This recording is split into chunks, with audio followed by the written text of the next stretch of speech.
Today we're going to be talking about how to future-proof your consulting business. 'Cause damn, I was built to last. You move slow and I move fast, and that's facts. Only I can make a change. Slowly take a step today. I will never be the same, 'cause that's what it takes. Welcome to your Consulting Business Podcast. My name is Russell Pearson and this is episode number 15.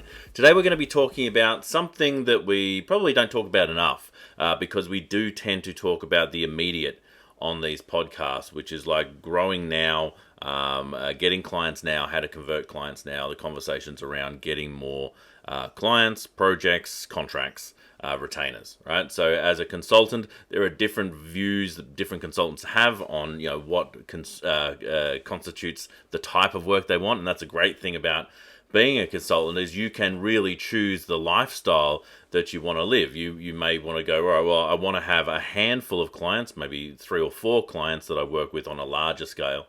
Or you might have many clients, in the order of like 10s, 20s, and even into the hundreds if you've got the model that's going to support that. But today I want to be talking about the 3 elements in particular that are going to make sure that you've got longevity in this business. That it's not a case of you're going to get work immediately and then, if that work dries up, if it disappears, that suddenly you go without for a certain period of time. So what we're talking about today is creating momentum, and creating momentum ideally through a pipeline of opportunities, so that as one opportunity is coming to a close, that you're picking up a new one. Now, I have an ethical real discussion around this point in particular, where I do see some consultants who are not really consultants, they're really employees, right? And so they just get an sham employee style contract where they'll work with 1 or 2 different businesses, and they're not really taking them from a place and where the client originally is found to a place where they've created an outcome. They're actually just ingraining themselves, putting themselves into the business as a bit of a linchpin, and therefore I think actually going against what a consultant really should be doing, especially a management consultant, which is to come in and actually do a piece of work, improve the outcome of the situation, and then step back. That doesn't mean you can't continue to work with that client over and over and over again with different outcomes, different opportunities. But if you don't have a timeline on working with a specific client or organization, then often the outcome becomes very blurry, and your role with the company becomes very blurry, and even your focus in how you're helping them get to that outcome becomes very blurry and soft and fuzzy. And what I mean by that is that you end up taking more time than you need to. You end up allowing things to drift off course rather than keep them on track, so that you can actually hit specific deadlines. Now, I've seen that happen a lot, so I'm calling it out because I don't think it's the way to go for us improving this sector or this role that we have as an advisor to the people that we work with. I think it's important that we get very clear about what are we actually trying to achieve here, and help people get from where they are to where they want to be, and then step back and then step out of that space, or help them to take the next step, which is absolutely fine. But we don't want to put ourselves into the client's world in a linchpin style way, which is, if we were to be removed, that all the benefit we put in is now suddenly gone. All right, so a little bit of a rant there. But today I want to be talking about the future of your business, because if you are doing that continuous improvement as far as going through a process with a client, and then yes, you might go to another process, but ideally to enable you to grow as a consultant, actually get experience, get some diversity in your in your history, in your experience, in your wisdom.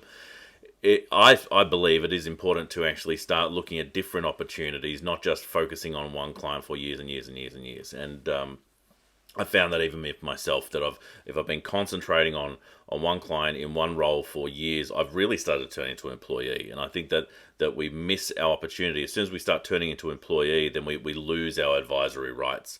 Again, just my opinion. I'd be interested in your opinion too.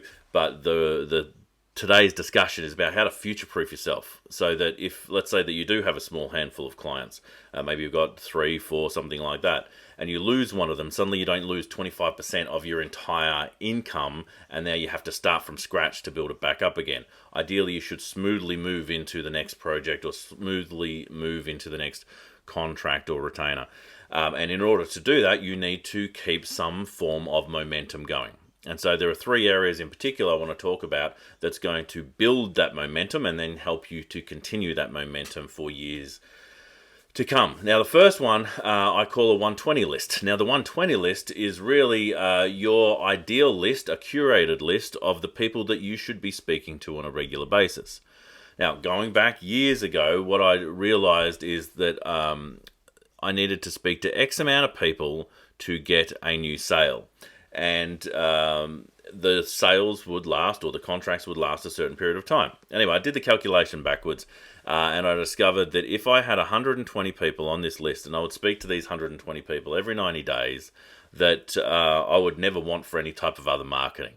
Right? And it really worked out that way. Funnily enough, I'm a little bit ADHD, and I like to do lots of different things. I mean, that's why I'm curious. That's why I'm a marketer. That's why I do these things in my own world. Consulting on marketing and sales is what I do. So I love the experimentation of it. But if I didn't do all these other things and just make my life interesting, then I could actually just do this one thing, this 120 list activity, and I would never want for anything else. So the process is very simple, and it's something that we actually create in the Forge Business Program. If you're interested in looking at what that is, because it's just one piece of, on a much larger program.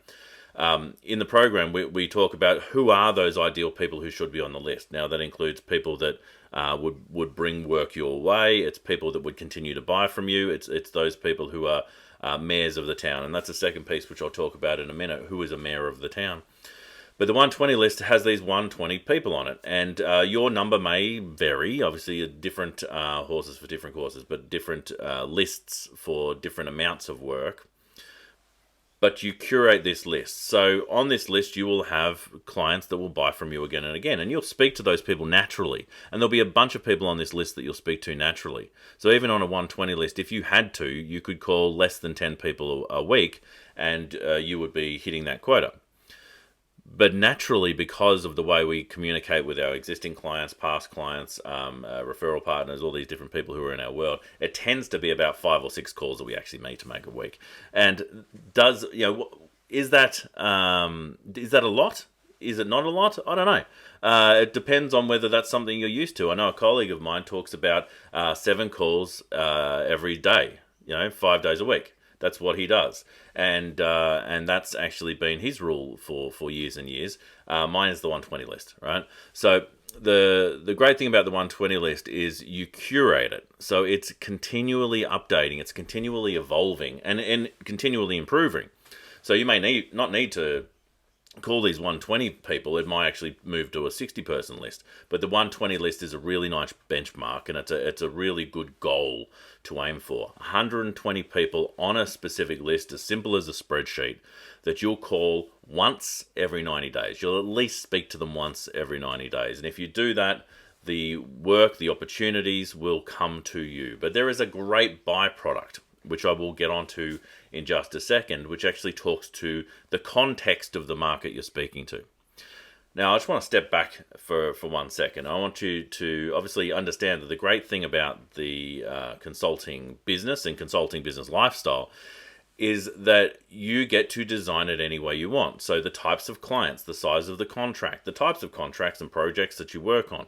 You might decide that you want to work 5 days a week, 4 days a week, 3 days a week.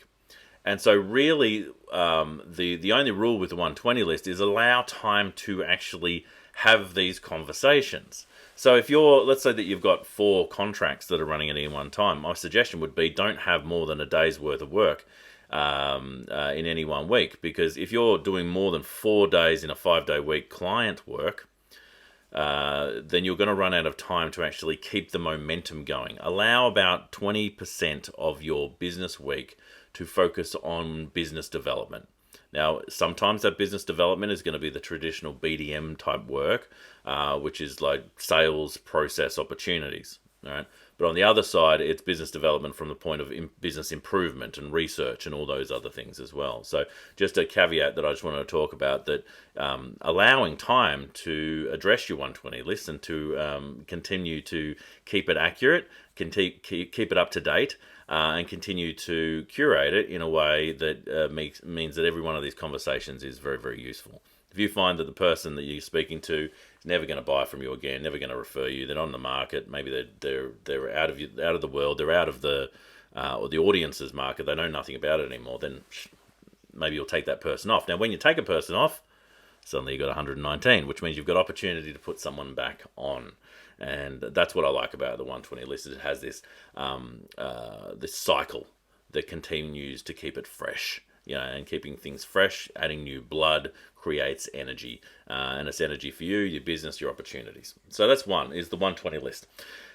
It's a really, really useful process. Now, I've talked about the barrel before. The barrel is actually a community of sorts that you've created to have your ideal markets in touch with you on a regular basis. Now, your 120 list can form part of that engagement with the barrel. If you're looking to build a barrel, again, in the Forge Business Program, we do that sort of work. But whether it's the barrel or whether it's the 120 list, what you want to be doing on a regular basis is having those conversations, and the 120 list provides the focus for that. Having those conversations to understand what is the context right now. Because that's the one thing that continuously changes, and change is the world of the consultant. When there is change, there is massive opportunity for all of us. Right, so as things change, we want to know when things are changing. We want to know how things are changing. There's the general change that happens in the general social culture, but there are also specific changes that are happening in the niches or the industries or the sectors that we've chosen to focus in. Right, so understanding that, staying in touch with the conversation, is a huge part of keeping current and keeping those opportunities open. So what is the conversation? What should I be talking about? What are people talking about? When I'm speaking to these contacts each week, and understanding what does that mean for my business? Do I need to adjust anything in the business? Do I need to look at positioning myself for a new opportunity that I can see coming down the pipe in 18 months or 2 years? Do I need to make an offer now because it's very, very relevant? And that becomes the third step, which is making offers. Finding opportunities to offer something. We talk about getting clients a lot, right? And we talk about having conversations with prospects. But unless you make an offer, no one can say yes. Right?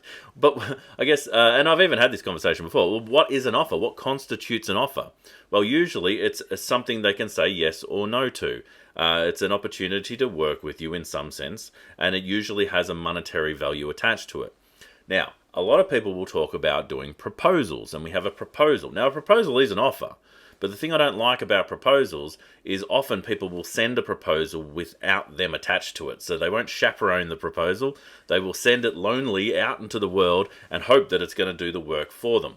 So proposals and the sending of a lonely proposal, I think, is a really ineffective way of closing a deal, because whatever you've written down on that proposal needs to do the speaking for you. So if you find that you're not in the room when they're having a read of it, and they may see something on that proposal that's not quite the way they wanted it, and then that's it, they're going to land in, okay, well, I'm not going to do it, or sometimes even worse, well, I'll look at it later, and they put it to the side and it becomes the maybe pile.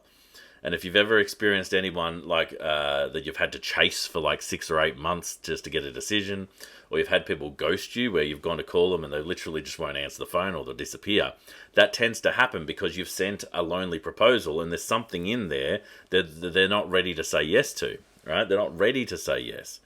So we don't want to do that. Ideally, you want to chaperone the proposal. So if you are going to make an offer, I suggest, because most of us are in a position where we're doing high value engagements, right?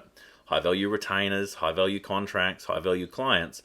If we're doing high value, then ideally we should be having a conversation.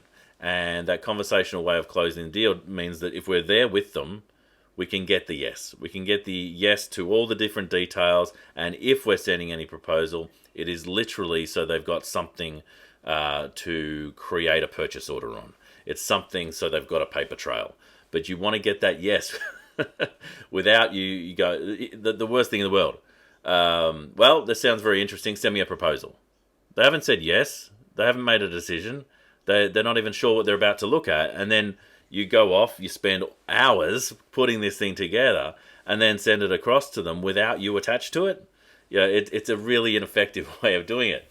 So making offers there with the client is so key. Now, there are all sorts of different ways you can make offers. You can make small offers, and small offer might be even just a simple email that you send to someone. It says, I've got some ideas. I was thinking about your business, and I've got some ideas that are going to help you do X, Y, and Z, which is something you said you were interested in. Would you like to have a chat? That is an offer. It's an offer that brings someone to the table. But then from there, we need to have an offer that they can actually say yes to as far as a buying situation. And so when I qualified those offers before, it's like the offer to say yes to a purchasing opportunity. There are micro offers on the way through to that, which is to spend something else, which is time. Spend time and and speak to me, or spend attention, to bring it over here because I want to show you something. All right, so making offers on a continuous basis is key to ensure that you get continuous work. If you're wondering, why you don't have enough clients or how you can get more clients, if you're not having enough clients, you're not making enough offers. If you want to know how you can get more clients, you can make more offers. But the front end of that, of the 120 list, if you don't even have 120 people to speak to, then there's two elements of it. You've got to get more contacts. How can you connect with more people and then have conversations to make offers? They're the two really successful parts of a business. Creating offers is about the immediate. It's about things that you can do now to engage a client. But if you have no one to speak to, it's hard to make offers, which means the thing that you're doing to future-proof your business, the thing you're doing to set yourself up for success for years to come, is creating that contact base. And the fastest way to do that is to create a 120 list, and then that gives you all sorts of opportunities across the years. So hopefully this has been very helpful. If you're wanting a 120 list, you can either just follow the description I gave you, or you can talk to me about how you can potentially do that with me. The same with the barrel. And if you're wondering how to build a pipeline that enables you to connect with people and then make offers on a basis that's going to give you the sort of work that you want, then just let me know and we can have a chat. It's interesting actually, because often the consultant in general, and I'm talking about me, I'm talking about you, the consultant, right? Feels like sometimes they need to be the smartest person in the room. And it's one of those things where you are incredibly intelligent. You know stuff. You've got wisdom, experience, you've got expertise. 100%. And sometimes you can go faster alone. But even myself realized years ago that I could go so much further with other people. And it's the reason why I've got two mentors myself. I've got someone helping me in my consulting area to get better as a consultant. And I've got someone in the other area just to help me get better at the business side of what I do. And so making sure that you've got people on your team to help you get over those steps, I think is incredibly important. So if you are a solo consultant, if you are trying to do this all alone, be aware that you have the opportunity to go, hey, Russell, not even just to work with me, but just say, hey, this is what I'm trying to do. I'm happy to have a chat with you. And you never know if and how we may be able to actually work together, or if and how I can actually help you on the spot. So let me know. I can always help out. So the future of your business is about the work that you're doing now. It's about the connections you're making. It's about building those lists and contacts, and then ensuring that you have a process for regular contact, for regular opportunity creation, for the opportunity to create offers. And if you do that, then you will have more than enough opportunities and work for the many years to come. And not only that, you'll actually be able to create the lifestyle business that you've always dreamed of. Till next time, my name's Russell Pearson. If you want to check out more the resources we've got, but other episodes as well, you can either go to YouTube and check us out there. If you are on YouTube, I'd love you to subscribe. If you're listening to this on a podcast, subscribe on whatever podcast platform you downloaded it from. But you can also go to consultingbusinesspodcast.com and you'll see that there's some other resources there that you can download for free. But we've also got a list of past episodes which you can engage in. My name is Russell Pearson. I run the Forge Business Program amongst other things. And yes, I'm a consultant in my own right. Would love to have a chat to you whenever you want to connect. Until next time, stay passionate and I will catch you on the next one. Bye for now. Thank you for joining us on Your Consulting Business Podcast. Make sure to click the subscribe button for future updates and also make sure to go to consultingbusinesspodcast.com for goodies made especially for you by yours truly. I will see you on the site.